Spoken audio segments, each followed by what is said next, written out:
I have a little notebook with me tonight. That's because I have some passages from Shakespeare written in here. See, there are various ways of treating subjects which you do not know by heart.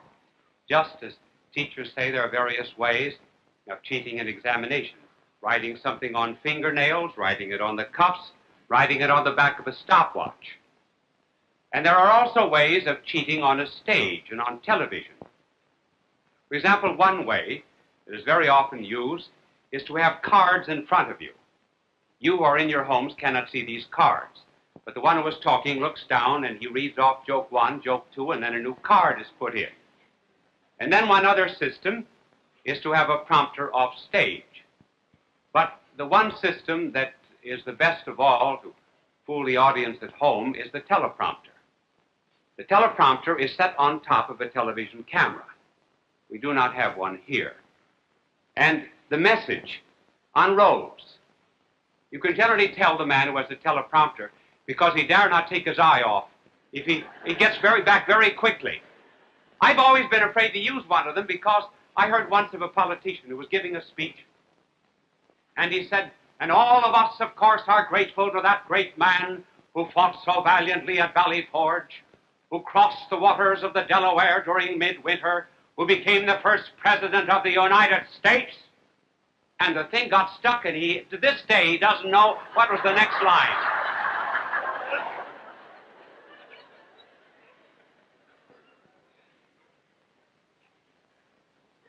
So we will read Shakespeare out of our little book.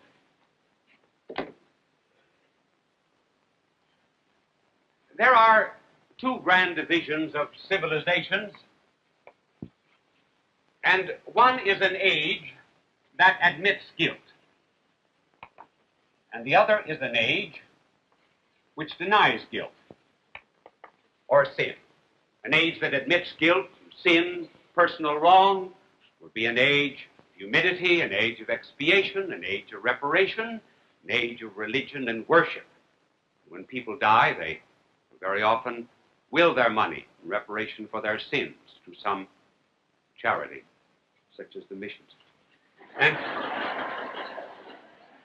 wasn't that cute of me to get that in the way I did? And then there are also ages that deny guilt, such as our own.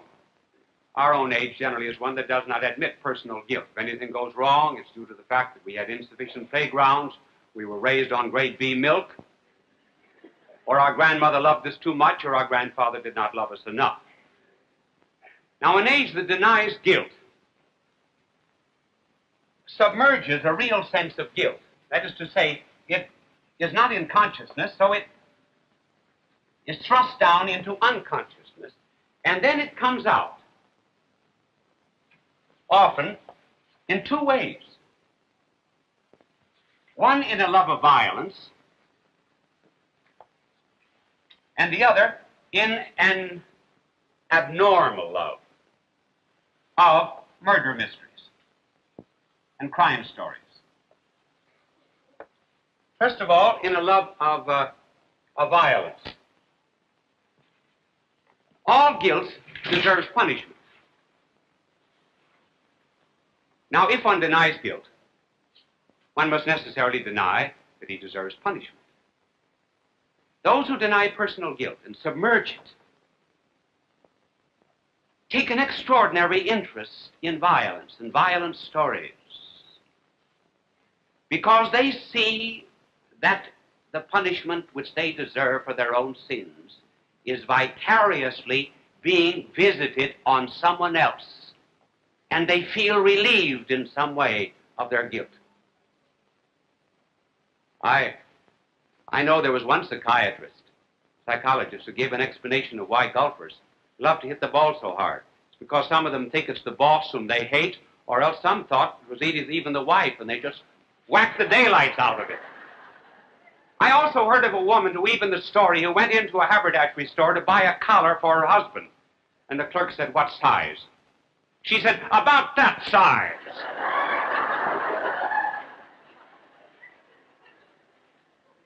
And then in addition to violence, there's also an extraordinary love of murder mysteries, in which people like to listen to crime stories. Having denied guilt, they like to find someone else who's guilty. And when finally, at the end of the play, it's discovered that such and such a person is guilty, the conscience, the unconsciousness is practically saying, see, I didn't do it. The butler did it. I'm innocent. Now you find some such repression of guilt in the great tragedy of Shakespeare, called Macbeth.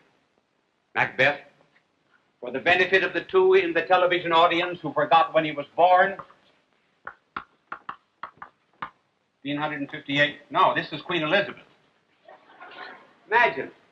That's Queen Elizabeth, 1558 to 1603. Shakespeare was 1564 to 1616. And this play was written between 1603 and 1610. Now in it are described two ways of suppressing guilt. One way of suppressing guilt is by a bad philosophy plus bad behavior. Philosophy and bad behavior. The second way is by an act of the will, which deliberately chooses evil. First of all, an evil philosophy in which one starts, for example, with the philosophy of relativism, that there's nothing good, there's nothing bad, that everything depends upon your point of view, there's no absolute, and that the individual is the determinant of right and wrong. And then when bad actions are coupled with that, it is not long until conscience is killed and sense of guilt is lost. And the other way is an act of the will, in which one deliberately chooses evil. Here there's not weakness, but there's an affirmation of what is base. In the tragedy of Macbeth, Macbeth is an example of the first. Lady Macbeth, an example of the second. Now let us take, first of all, Macbeth, and see how Macbeth kills his conscience. The play opens with three witches who represent supernatural forces of evil. And when they speak together, they affirm a philosophy of relativism. Fair is foul, and foul is fair. The very first words which Macbeth speaks when he appears on the stage, without any relation as yet to the witches, is, so fair and foul a day I have not seen. Macbeth is no longer an innocent man. He no longer believes there's an absolute. The witches tell him that one day he will be the Thane of Cawdor and king. And he writes to his wife, Lady Macbeth, tells her what the witches said. And they both conspire to kill the king, Duncan. The king arrives at the palace. Lady Macbeth receives him. Macbeth is disturbed in conscience. Should he do it? If he could only prevent any consequences of the crime, everything would be all right. But he's afraid that he cannot. And furthermore, why should he kill the king? He's his host. And the news of it will be spread around as if borne on the wings of angels. He has no reason anyway for killing the king, he says to himself, except ambition. And Shakespeare puts in his mouth this beautiful soliloquy as he ponders the crime. If it were done when 'tis done, then 'twere well if it were done quickly. If the assassination could trammel up the consequence and catch with his surcease, success. That but this blow might be the be-all and the end-all here. And here upon the bank and shoal of time, we jump the life to come. Within these cases, we still have judgment here, which being taught, return to plague the inventor. This even-handed justice commends the ingredients of our poison chalice to our own lips. He's here in double trust. First, as I am his kinsman and his subject. Strong both against the deed. And then as his host, who should against the murderer shut the door, not bear the knife myself.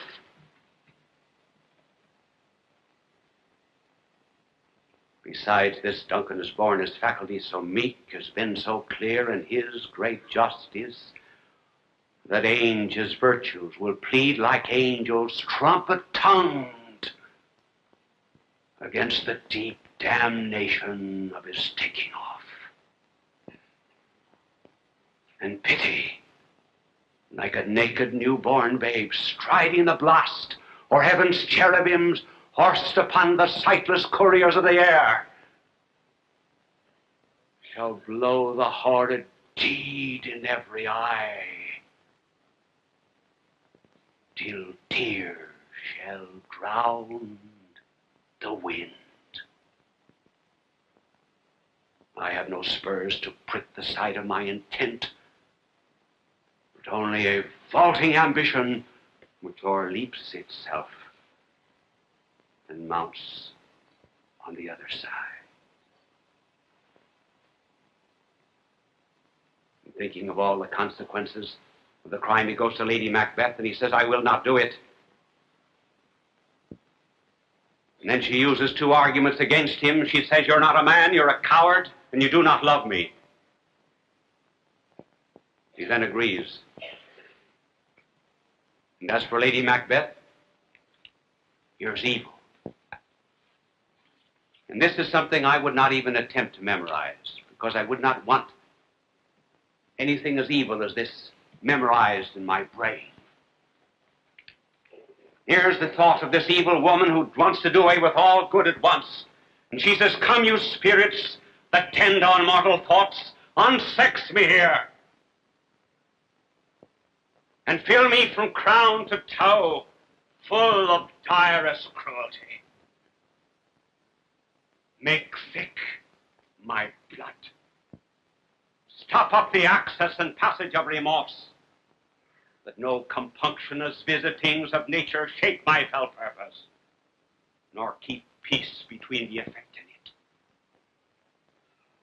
Come to my woman's breasts, and take my milk for gall, you murthering ministers, wherever in your sightless substances you wait on nature's mischief. Come, thick night, and pall thee in the dunnest smoke of hell, that my keen knife see not the wound it makes, nor heaven peer through the blanket of the dark and say, hold! Hold.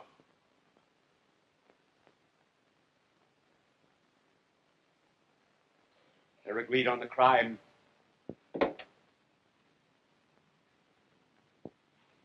Macbeth murders the king. He comes back to Lady Macbeth. He said, I have done it. Did you hear a noise? As I descended. Yes. And then he looks at his hands. And he said, will not all Neptune's oceans wash this blood from my hand? Nay, rather they will the multitudinous seas incarnadine, turning the green one red. What a magnificent figure. Guilt so great, blood in his hand. He said that if he would dip it in the green sea, would turn it red. Lady Macbeth says, my hands are of your color.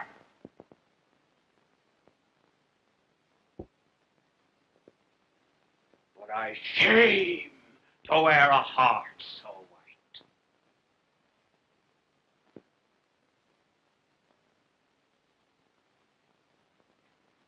Then another murder. Murder of Banquo, the general. And now we come to the effects of crime. Shakespeare lived before the age of psychiatry, but not before a knowledge of human nature. And he depicts the two effects of hidden guilt, and one of them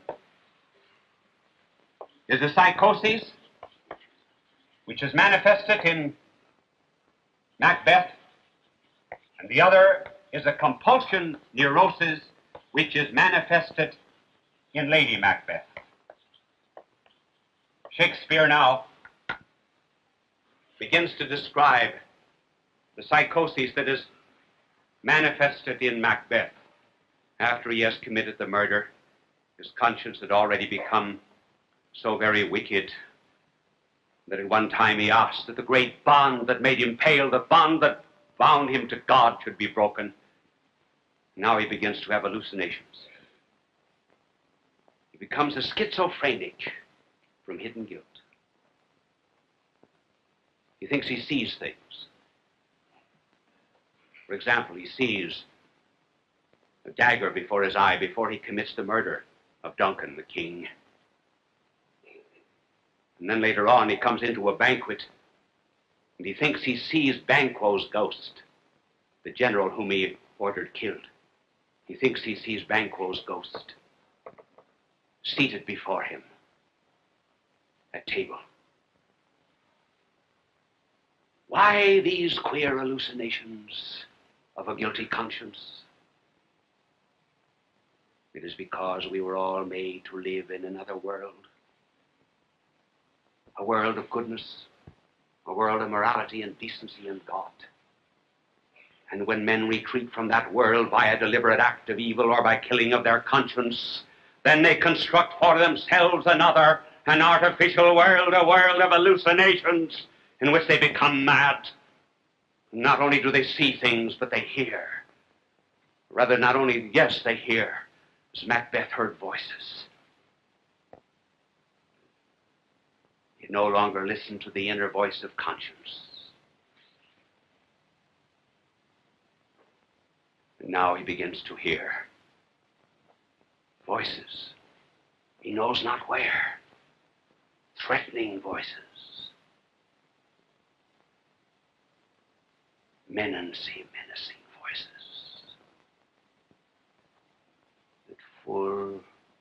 That fill him full of dread and terror. He's a psychotic. He's ruined. And Lady Macbeth, she has a compulsion neurosis. She is constantly writing out something, trying to rid herself of the guilt which she refuses to admit, having denied conscience and goodness and the standard. And then she has another compulsion neurosis. She goes about for 15 minutes at a time, washing her hands.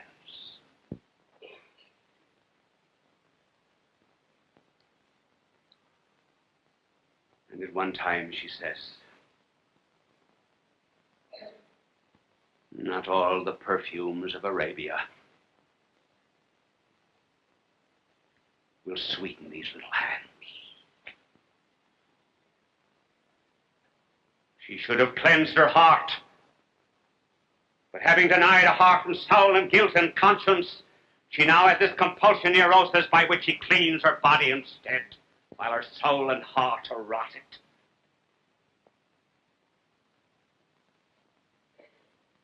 Short time later, Macbeth receives news that Lady Macbeth is dead.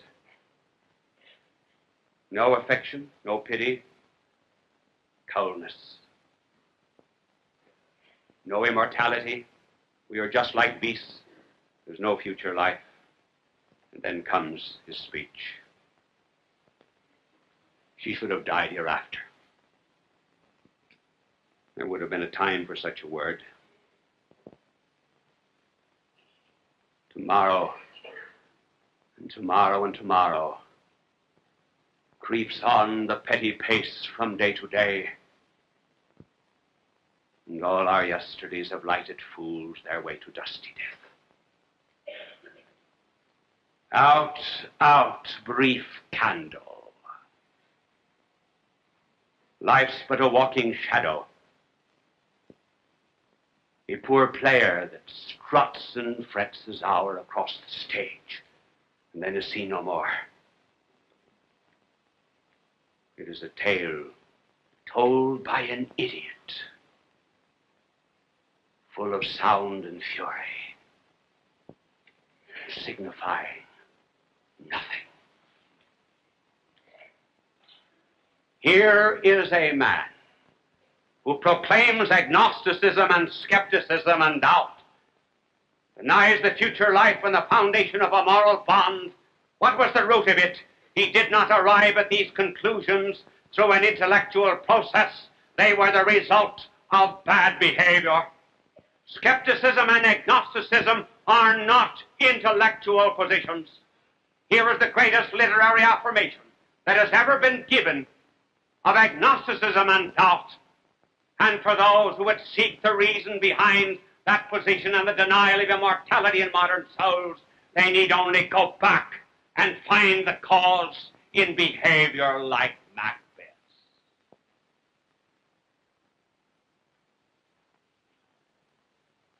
Oh, Macbeth goes to the doctor, who's a great physician and a really great psychiatrist, and he says, "Take care of her. Can you not minister to a mind diseased? Pluck from the memory a rooted sorrow, raise out the written troubles of the mind, and by some sweet oblivious antidote, cleanse the stopped bosom of that perilous stuff that weighs upon the heart."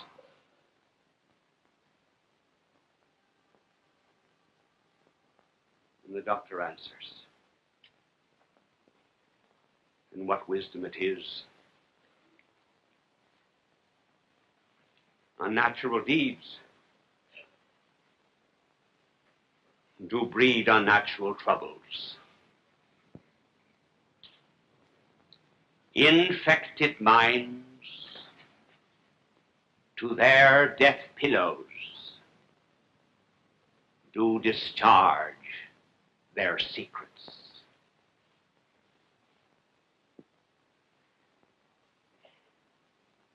She has more need of the divine than the physician.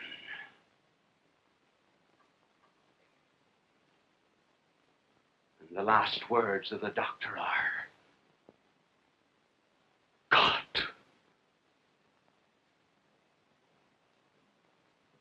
God have mercy on us all.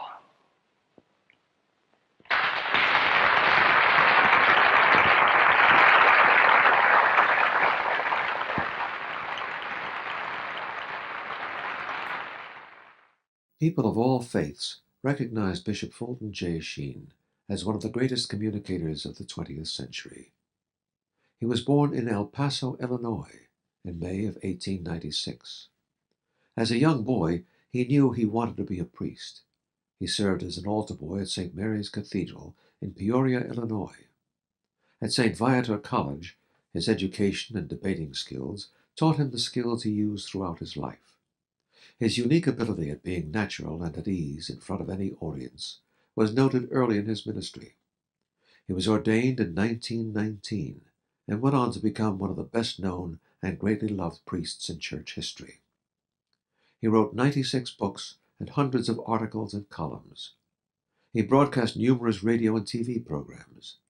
People from all faiths watched him on television because he spoke to every man. They always waited with joy for his goodbye, his blessing, God love you. It continues to give us joy and memory.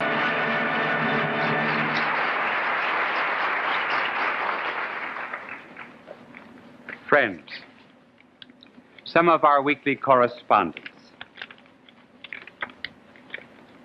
This comes from Wilmington, Delaware. It seems that a Father Henry Miller there on Sunday morning was instructing a group of school children on sacrifice. He talked for about half an hour, and then he said, "What is a sacrifice?"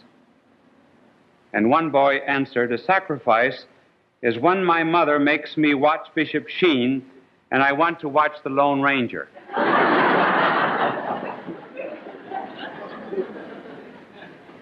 So he sent the sacrifice of $1. And this comes from Carl Place, New York, from a Mrs. Jonan, who said that she took her little 3-year-old daughter Mary to church for the first time. She wandered off investigating statues, and finally she came to a place where there were a number of candles before an altar, and she started blowing them out. And then she started to sing, "Happy birthday to you."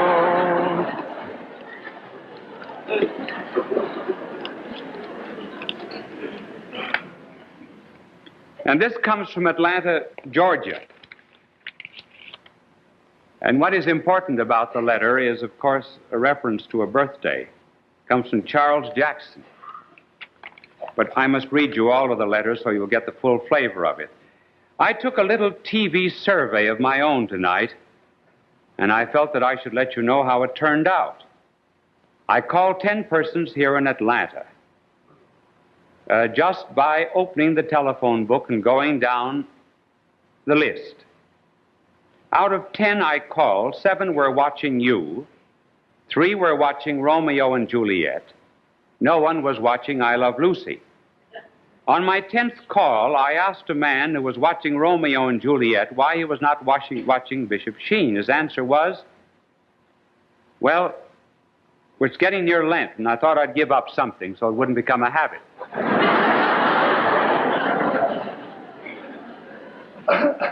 And Charles then says, "You were very popular down here in the Deep South. Well, now I better go. Homework calling. And as you say, God love you, Charles." Postscript. Here is 25 cents for the poor you ate in Africa and Asia. I was going to buy a birthday card for my girlfriend. I hope you understand that this may be the ruination of my romance.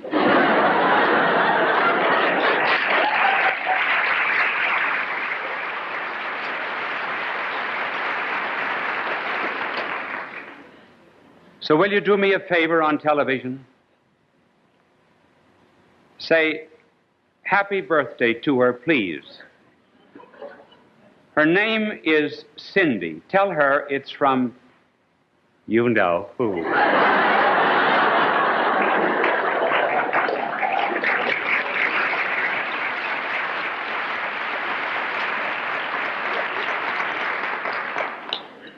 Happy birthday, Cindy. Then this other story. It seems that the Italian government wished the United States government to give them a radar outfit by which they could send down messages to the sea, get the proper reactions back, and locate a school of fish. It would be a great aid to the fishermen. Mrs. Luce, when she was our ambassador to Italy, was asked to get this radar outfit. And she told them this story. It seems that the French government received one of these radar outfits to locate fish. And when the French government sent down a message to the sea, a message came back from the school of fish. They were under the leadership of a giant whale and a tiny little herring. It seems that these two were inseparable, like the Damon and Pythias of the sea. Wherever the whale went, there went the herring. Messages always came back from both until this particular day when the French government sent down a message, only the herring answered. The French government was disturbed. It was getting to be a cabinet crisis. And they said to the herring, "What happened to the whale? Was the whale harpooned when they were taking a movie of Moby Dick? Did it bump its nose against an iceberg? Was it hit by a submarine? Where is the whale?" And the little herring answered, "Am I my blubber's kipper?"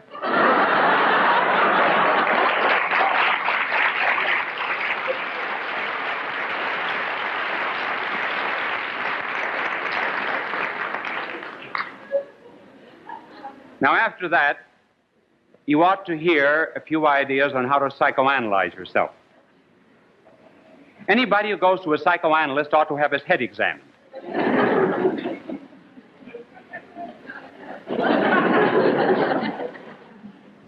So let's examine ours. And we will try to determine what makes a person normal, and also what are the indications that one is becoming not so abnormal as to need a psychiatrist, because where there are serious cases of mental illness, these must be cared for by a psychiatrist, and psychiatry belongs in the domain of medicine, not in the domain of psychology. We're not concerned with those. Now, what is the difference between people who are normal and those who have a tendency to be abnormal? Well, the first difference is this. The normal person has a goal or a purpose in life. Those who are beginning to be abnormal and are losing peace of soul have no goal or purpose in life. First of all, the normal have a goal. Just as you would not have a gadget in your house 10 minutes without asking, "What's it for?" So you ask the same thing about life. House is made to live in, a church is a place of worship. So man must have a purpose. And the normal people decide on that before they decide on anything else. And the ultimate normal purpose of man is to be happy. Now, happy in that which constitutes his personality. What man wants as his final goal is life, not life for 5 more minutes, and just enduring life. Secondly, he wants truth, not the truth of geography to the exclusion of science, but all truth. And thirdly, he wants love, not a love that has hate and satiety in it, but an enduring ecstatic love. This is the normal goal of human beings. And perfect life and perfect truth and perfect love is the definition of God. In other words, in seeking happiness is seeking God. Now, there's a principle in philosophy that the first in intention is the last in execution. Suppose you intend to go to Washington from New York. That's first in your intent. But it's the last place you get to, because you have to go through Newark and Philadelphia and Camden and Baltimore before you get to Washington. So too a person has to decide, first of all, what is the ultimate goal of life. In fact, so important is this for people that whenever you sit down in a dentist's chair, before the dentist starts boring you, he has a right to ask you your philosophy of life. Because if your philosophy of life is wrong, he can't be sure that you will pay your bill. Apropos of a dentist, I heard Red Skelton say not very long ago, he told the story of a Texan who went to a dentist. And the dentist examined his teeth and said, "Your teeth are absolutely perfect." The Texan said, "Drill anyway. You may hit something."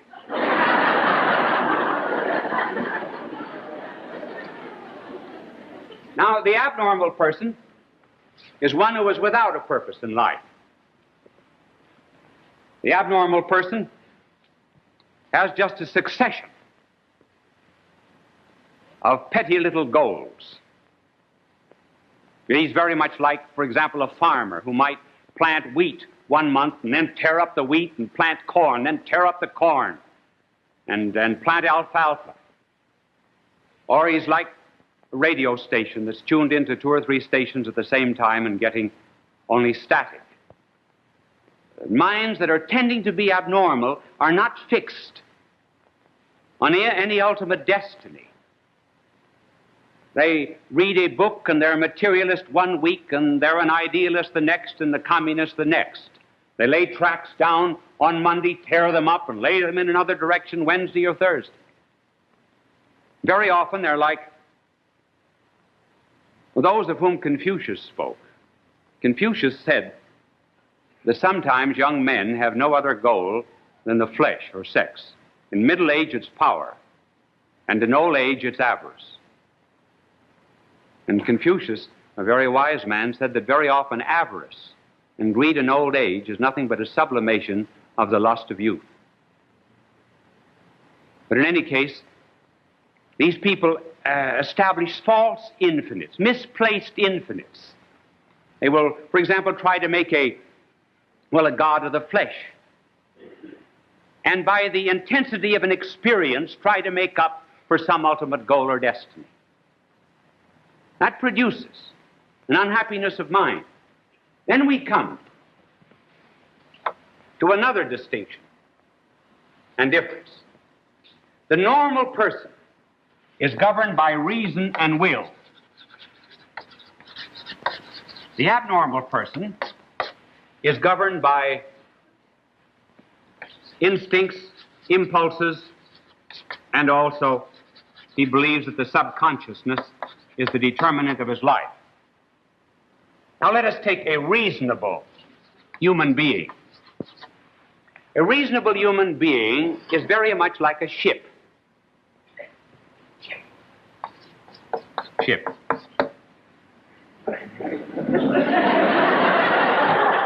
You laugh at me before I get started. I know it's that bad, but I can't help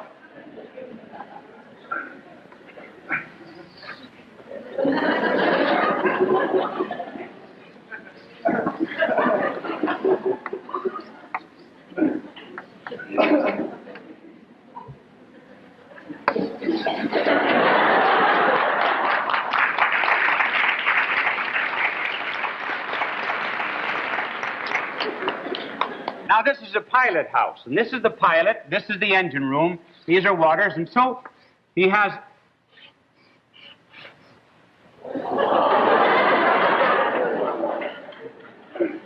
That star looks as if it were out all night.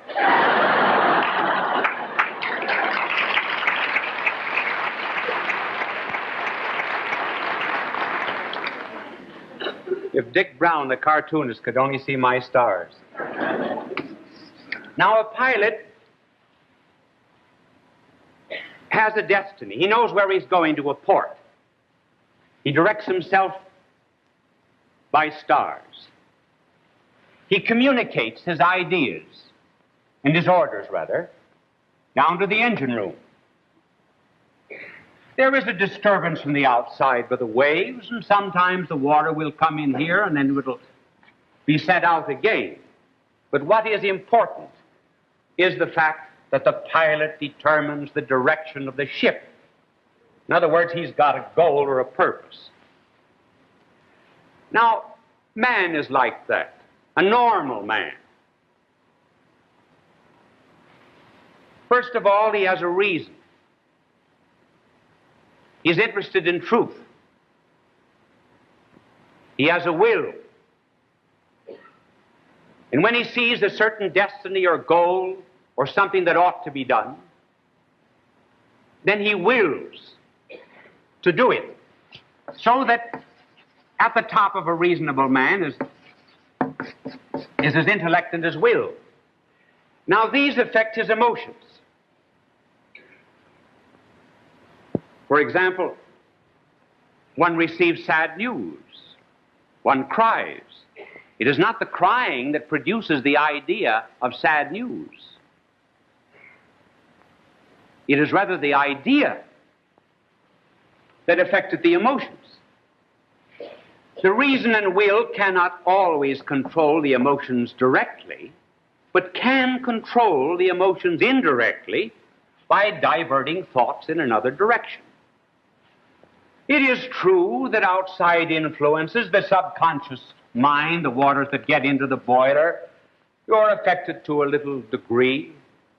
It is true that social, economic, parental background and influences do in some way affect man, but not seriously. And the combination of these constitute conscience. He has a fine sense of right and wrong. Well, that's the normal being. Now, the abnormal man is quite different from that. And I'm going to ask